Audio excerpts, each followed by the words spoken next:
This will be done through bold innovation, shared vision, and the panel will also highlight how organizations can transform challenges into opportunities and deliver meaningful impact across businesses and society. And our panelists for today's sessions are Mr. Nikunj Shanti, Chief Technology Officer at Asia Brand Co. We have with us again Mr. Kazuhiro Gomi, President and CEO NTT Research. Mr. Albert Bailey, Southeast Asia Ecosystem and Channels Google Cloud Asia Pacific. And Mr. John Lombard, Chief Executive Officer Asia Pacific NTT Data. Today we have an interesting topic to discuss. Of course, it's all about AI. Today we talk about AI. But for this session, it's slightly different. We're not going to stop at technology, but we're going to go beyond technology in 2024. Actually, the total spending of Gen AI will hit 20 or have hit 40 billion USD in terms of total spending. And of course, in 2027, it's forecasted to hit 150 billion USD. Can we build a Malaysia where this intelligence is not just powerful, but secure and deeply humanized? In Malaysia's race towards digital transformation, how do we balance rapid innovation with cybersecurity resilience? EU tend to be more regulated, more kind of safer approach, conservative approach, versus US is a little more free for all. And obviously the reason behind it is the US wants to, I think definitely official statement is that to make the AI more advanced further and faster by not regulating. So that's one regulation, and then security kind of comes together a little bit. Malaysia, how do we approach the security stuff? I think that there are definitely a couple of layers that privacies, obviously that's one area of securities. You don't want the privacy to go out so freely. How are enterprises rethinking about security? Okay, not as a compliance cost, okay, but as an innovation enabler. Just think of security from a compliance point of view, they're missing something pretty fundamentally. We talk about secure by design at NTT DATA, making sure that everything we build has security as not an afterthought, but as something that we think of upfront. We recently surveyed over 2,000 clients globally and asked them about AI adoption. And actually one of the things that came out of that was that there are very few organizations that have a complete alignment between their CISO, their security plans, and their deployment of AI. There's still, unfortunately, a gap. We all know that if we trust a brand, and we know that it's security is a fundamental element of that organization. As data grows exponentially, how do we ensure security remains human-centric, protecting people, not just system? We are now up to 10 apps with over 1 billion users each. Every interaction is an interaction that needs to be secure for that end user, and that's the human centricity of that security. So it's always the human that's in the driver's seat and making decisions, but assisted by AI and Gemini. In a brand that serves millions of customers every day, okay, how do you build trust not just with customer, but also within your team, and how does it translate directly into loyalty? So trust is something that we want to make sure all our engineers, cabin crew, employees have. And so when they have the right data, they can communicate correctly to consumers with the right information, deliver the right message. Loyalty is something that is earned and is not delivered through discounts. So people are loyal because they trust you.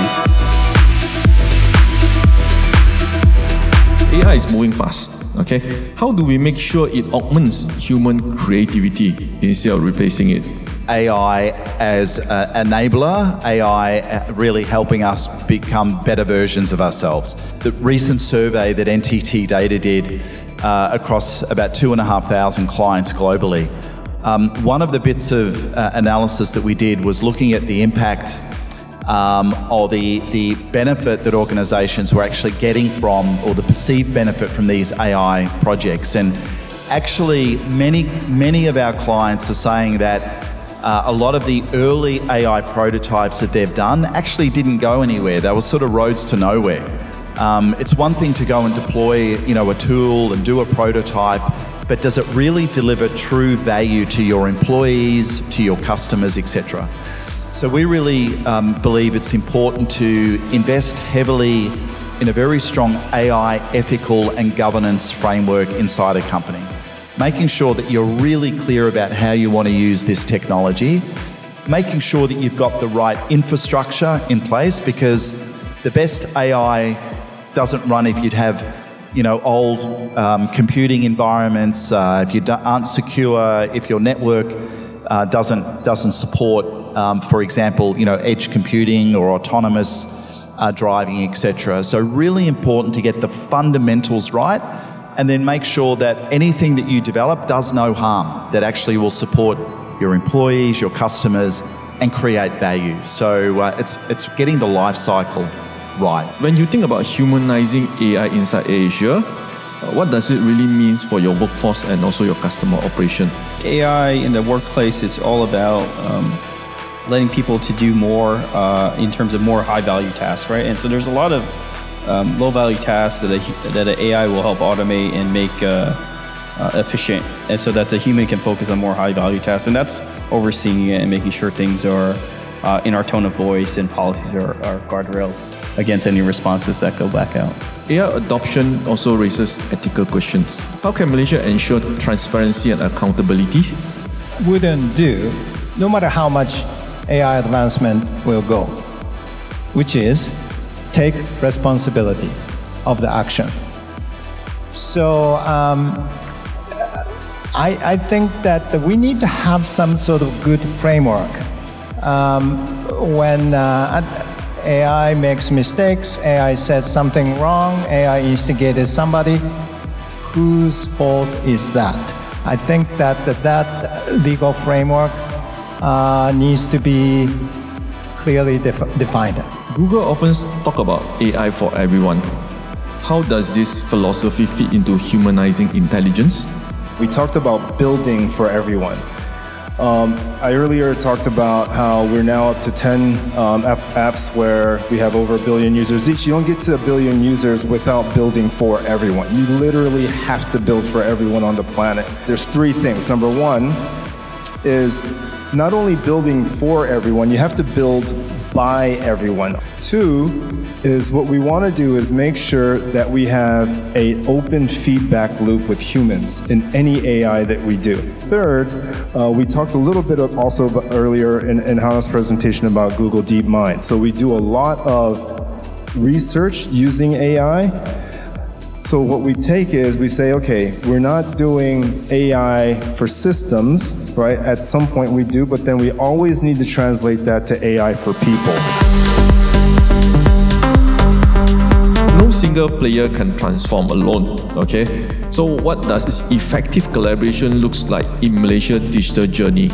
Transformation and adoption within a society has to be a partnership between all 3. The government enables, industry builds, and the public participates. Provide a lot of the tools and the underlying technology around AI, but then it's actually NTT DATA that creates the solutions that then enables the use of our tools, because we don't do that within enterprises. And then it takes folks like Nikunj and AirAsia to then deliver those experiences and those services and products to the public for them to consume. How can enterprises like NTT DATA turn collaboration into measurable impact for businesses and also communities? So we get to work with companies, great clients, like AirAsia and many here in the room. And we get to work with many technology companies as well. The investment that we make, 3% of our revenue, think about that, it's over $3 billion goes into research and development. How do we keep collaboration open, okay, yet secure, ensuring trust across borders and also ecosystem? Global collaborations is really important in here, to really embrace the different culture that every pocket of the world has your own uniqueness. And we want to preserve that. And then to do that, each one of us has to stand up and then keep that, to address this issue and then make that the AI understands the difference on the culture, understands that difference of the histories and the backgrounds and so on. Innovation at Asia seems to be thrive through collaboration. Okay, and how do you choose partner who can move fast with you? Okay, but still ensure the right balance between agility and governance. Look at a partner or collaboration. We want to make sure that we're co-creating. And then when we are co-creating, we want to make sure that it follows pretty good policies that, around trust, data security, cyber.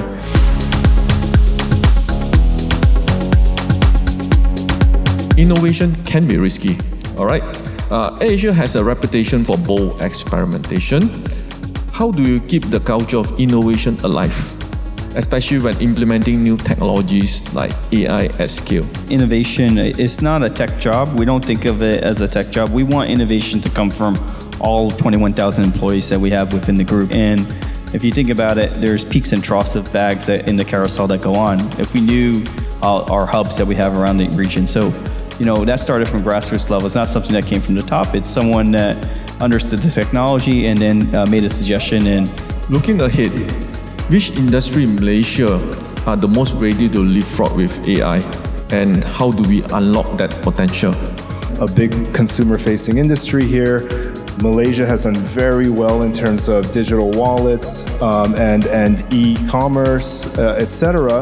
But specific to Malaysia could be something like, say, in Islamic banking, right? Whereby with all these new technologies coming out, new financial instruments, new banking products and services, how can you use AI then to make sure that all of that still complies to the Sharia law from an Islamic banking standpoint? That's something very specific and unique to Malaysia as the human interface with the consumers that the telco works with, right? So that becomes the feedback loop that we just talked about earlier.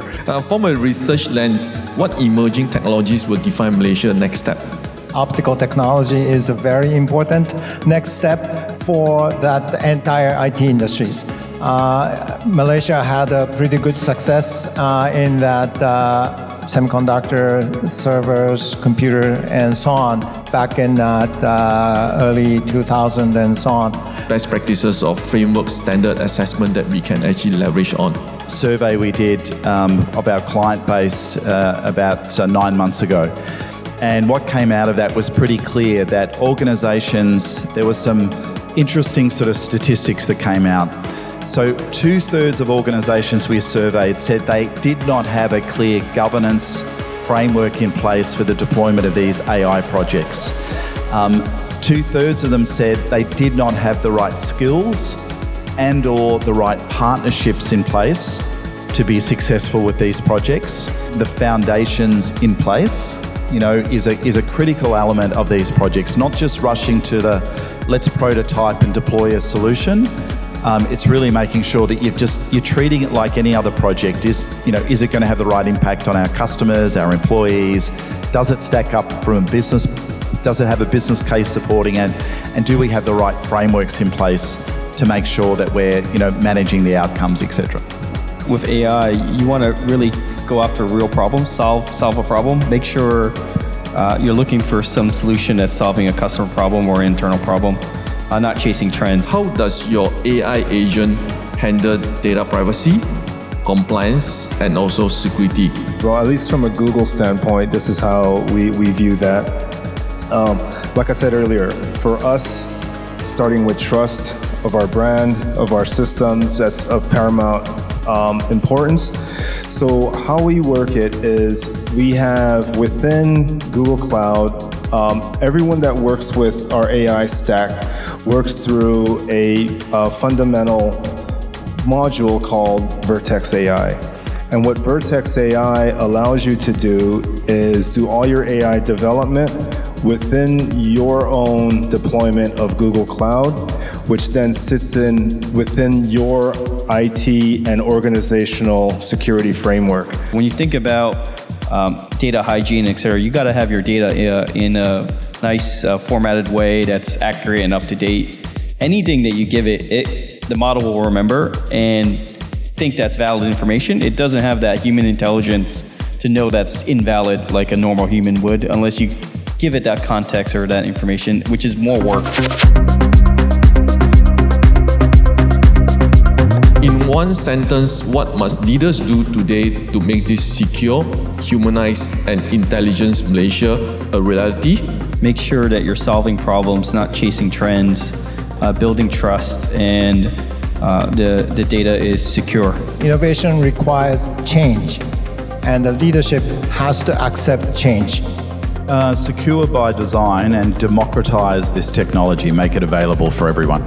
Pioneers, be bold, and have a vision and have a will to execute on that vision in terms of AI for your organization. So that's for the leaders there.